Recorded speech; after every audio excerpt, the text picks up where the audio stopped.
Shalom saudara, banyak kesalahpahaman yang terjadi di tengah orang percaya terkait dengan hubungan Injil dan hukum Taurat.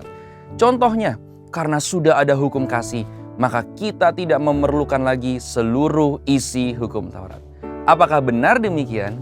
Voice of Pentecost kali ini adalah lanjutan dari edisi sebelumnya. Kita akan membahas dua miskonsepsi tentang hubungan Injil dan hukum Taurat yang umumnya terjadi di tengah orang percaya. Miskonsepsi pertama, kalau saya sudah selamat, mengapa saya perlu menaati hukum-hukumnya lagi? Efesus 2 ayat 8-9 mengatakan, sebab karena kasih karunia kamu diselamatkan oleh iman, itu bukan hasil usahamu, tetapi pemberian Allah. Itu bukan hasil pekerjaanmu, jangan ada orang yang memegahkan diri. Dan lanjutannya dalam ayat 10 mengatakan, karena kita ini buatan Allah diciptakan dalam Kristus Yesus untuk melakukan pekerjaan baik yang dipersiapkan Allah sebelumnya.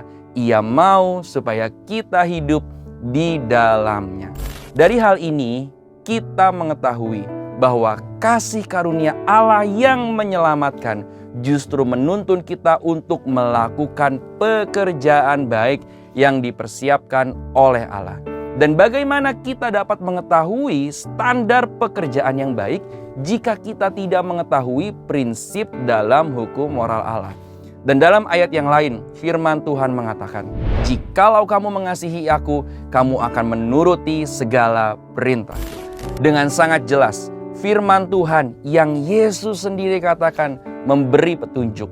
Justru menuruti segala perintah Tuhan adalah bukti nyata kita mengasihi Tuhan. Benar, keselamatan itu adalah pemberian Allah. Itu sebabnya menaati hukum-hukum Allah bukanlah sebab keselamatan, melainkan akibat. Kita menaati hukum Allah bukan supaya diselamatkan, melainkan sebagai bentuk kasih kita kepada Allah. Miskonsepsi kedua, Kristus mengajarkan hukum yang baru, yaitu hukum kasih, dan itu menggantikan ke-10 perintah Allah dalam perjanjian baru. Benar, Yesus memberikan perintah baru kepada para murid, yaitu hukum kasih.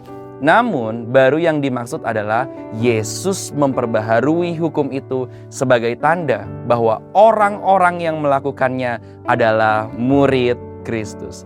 Karena hukum kasih sendiri sejatinya adalah kutipan dari hukum perjanjian lama. Kedua, hukum kasih justru merangkum 10 perintah Allah secara sederhana. Bagian yang menekankan kita untuk mengasihi Allah adalah jangan ada Allah lain, jangan membuat dan menyembah patung, jangan menyebut nama Allah dengan sembarang, ingat dan kuduskanlah hari Sabat. Sejatinya berbicara tentang mengasihi Tuhan Allah kita dengan segenap hati, segenap jiwa, dan dengan segenap akal budi. Sebagaimana yang Yesus katakan dalam Matius 22 ayat 37. Bagian yang menekankan kita untuk mengasihi sesama manusia adalah hormatilah ayah dan ibumu, jangan membunuh, jangan berzina, jangan mencuri, jangan bersaksi dusta, jangan mengingini milik sesamamu. Sejatinya berbicara tentang mengasihi sesama manusia seperti kita mengasihi diri kita sendiri. Paulus sendiri dalam suratnya menyebutkan bahwa hukum-hukum ini terangkum dalam mengasihi sesama manusia seperti kita mengasihi diri kita sendiri. Jadi, hukum kasih adalah bentuk yang lebih sederhana dan esensial dari 10 perintah Allah. Perlu kita perhatikan juga bahwa arti kasih dalam Alkitab bukanlah perasaan dan emosi semata-mata, melainkan sebuah keputusan yang lahir dari karakter yang benar. Dan karakter yang benar lahir dari menaati perintah Allah. Dari dua miskonsepsi ini kita dapat belajar, sekalipun kita sudah diselamatkan, kita tetap harus menaati segala perintah Allah. Dan sekalipun hari ini kita tidak lagi hidup di bawah hukum Taurat, namun prinsip moral Allah yang terkandung dalam hukum Taurat tetaplah dapat menjadi pedoman dan penuntun bagi kita untuk menuju hidup yang benar.